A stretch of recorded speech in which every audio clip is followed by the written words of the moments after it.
When the annual Conservative Political Action Conference, Cpac for short, kicks off Thursday in Orlando, Florida, it might as well be called Cpac.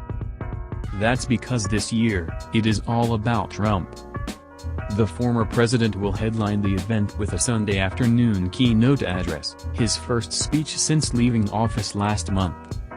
It comes as the Republican Party is struggling with its identity after Donald Trump's presidency.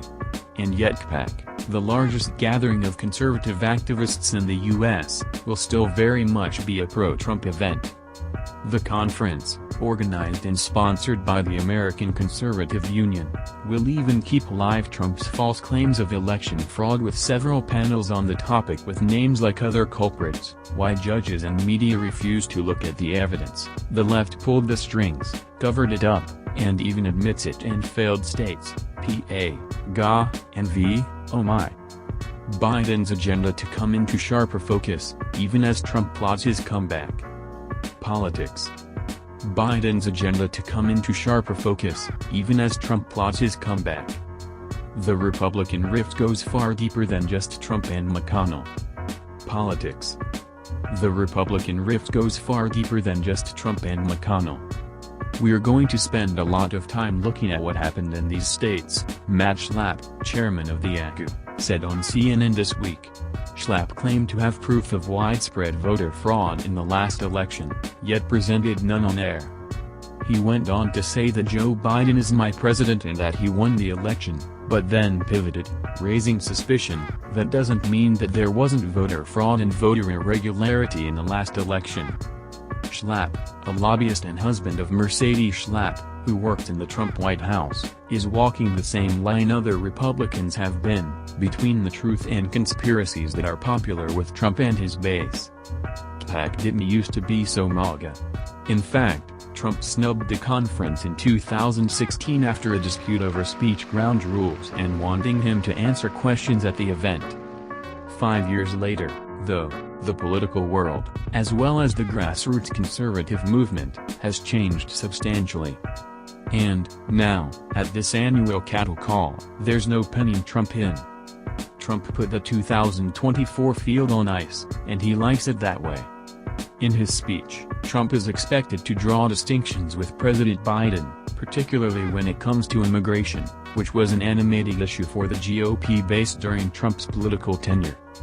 He is also expected to speak about the future of the Republican Party, and he very much wants to be seen as not just a player but a player, the presumptive 2024 nominee, in fact, as Axios reports. Trump's dangling of running again has effectively frozen the GOP field. Cpac has, for decades, been a place where presidential hopefuls have tested out their messages and possible depth of support.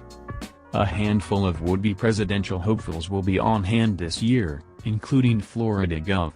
Ron DeSantis, South Dakota Governor Kristi Noem and former Wisconsin Governor Scott Walker, as well as Senators Ted Cruz of Texas, Tom Cotton of Arkansas and Josh Hawley of Missouri. They are in an awkward holding pattern, but while ambitious potential candidates might want Trump out of the way, they want his voters even more. That's why people like former South Carolina Governor Nikki Haley, Trump's former ambassador to the United Nations, tried to meet with Trump at Mar-a-Lago, his Florida home, to make sure they're still on good terms. But after Haley was critical of the former president in a recent profile, Trump reportedly turned down the meeting. As of Wednesday evening, Haley is not on the Cpac speakers list. Former Vice President Mike Pence, seen here after arriving back in his hometown of Columbus, Indiana, on January 20, has declined an invitation to speak at Cpac. Michael Conroy, AP. Former Vice President Mike Pence, who also very much has presidential ambitions, was targeted by the mob of Trump supporters who stormed the Capitol on January 6. "Hang Mike Pence," some chanted, as he presided over a usually ceremonial counting of the electoral votes. Pence had to be escorted out of the Capitol for his safety, but even as the riot was unfolding, Trump lashed out at Pence on Twitter, where Trump is now banned. He said Pence didn't have the courage to do what should have been done to overturn the election results, something Pence had no real power to do. Still, Despite reported tension between the two following January 6, Pence told former congressional colleagues this week that he and Trump maintain a good relationship. He told them he's forming a political organization that will defend the work of their administration. But Pence declined an invitation to speak at Cpac. Trump's lofty status and an event that has changed a lot. Cpac has taken on many different forms over the years. To show just how much it has changed recently, consider that in 2007, 2008, 2009 and 2012, Mitt Romney, the 2012 Republican presidential nominee, was the crowd favorite, winning the conference's straw poll each of those 4 years. But the now Utah senator, who has been a vocal Trump critic and voted for Trump's conviction on impeachment charges twice, is persona non grata at this Trumpy variation of Cpac. There was also a strong libertarian strain, particularly among young attendees. Either former Texas Representative Ron Paul or his son, Kentucky Senator Rand Paul, were the picks of the Cpac crowd in 2010, 2011, 2013, 2014 and 2015. But that is all but gone. Rand Paul declined an invitation to this year's conference, as he has in recent years. Not all COVID-19 aid is spent. But schools, cities and states say they need more. Politics. Not all COVID-19 aid is spent. But schools, cities and states say they need more.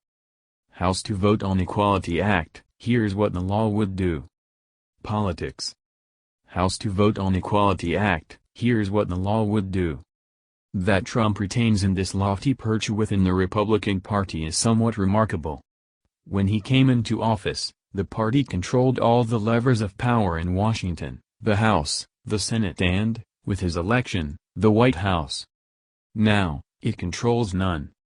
Part of how Trump has retained his hold on the rank and file is by convincing tens of millions of them that the election was stolen from him. Trump went on a months-long disinformation campaign discrediting Biden's victory. His inaccurate fraud claims and conspiracy theories were disproved by dozens of courts, but the depth of support for his false grievance was made plain by the thousands of his flag-waving supporters who participated in the January 6 violence. There was no peaceful transfer of power, and Trump has yet to acknowledge that he lost fair and square. For months, Trump was also enabled by elected Republican leaders who knew better and later acknowledged that Biden won legitimately. That includes Republican leaders like Senator Mitch McConnell, REAKIng, and Representative Kevin McCarthy, Republican California. They seemed to be hoping that if they gave Trump room to protest the election results through the courts, then he would come around once there were rulings. That never happened. Instead, Trump dug in, abetted by conservative media, which amplified and gave traction to his false claims.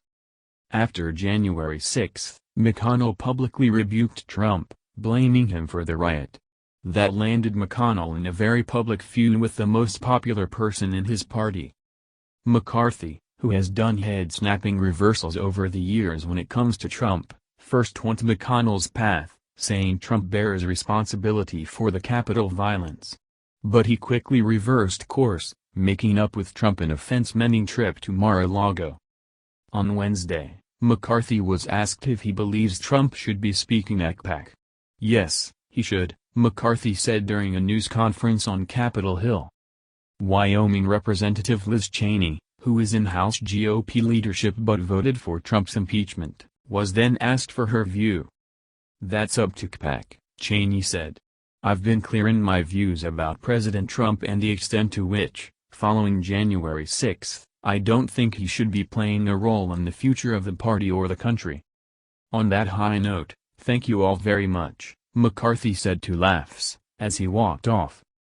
McCarthy participates in a panel Saturday afternoon at Cpac on Winning Back America. Neither McConnell nor Cheney will be appearing.